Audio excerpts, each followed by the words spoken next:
Hey everyone, this is Geek Out Everything, and in this video we're going to be doing a PC build under $2,000 using Nvidia's 3060 and i5 11th gen. So let's get started with the parts. So the first thing that we are going to use is obviously the motherboard. So the motherboard that we're using is MSI Z490, and why? Because it basically have everything we need. It does support RAID and it's pretty good. Like unlike other B560M motherboards, this one has RAID support, so that's gonna help us a lot. And it does have plenty of USB ports at the back, so yeah, you don't have to worry about that. And for the processor, we are going with the Intel i5 11600K. It's an unlocked processor, so if you're gonna overclock it, then you can do that, because the motherboard that we are using is actually pretty good at overclocking. So yeah, that's a nice thing.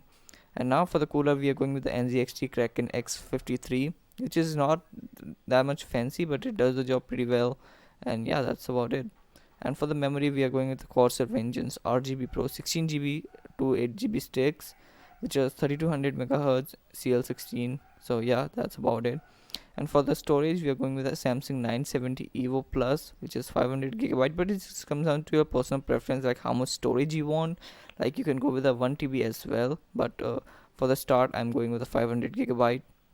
And for the video card, we are going with the MSI RTX 3060, which is again a really good graphics card if you're gonna do a 1080p gaming or even 1440p gaming. So yeah, that's about it. And for the case, we are going with the 275R airflow, which is a really great case when it comes to airflow. And so yeah, that's about it. And for the power supply, we are going with the Corsair 750 watt, which is 80 plus gold.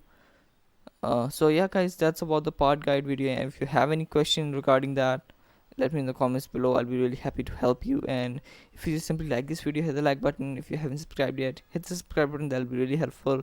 And I'll see you in the next one. Till then, peace out.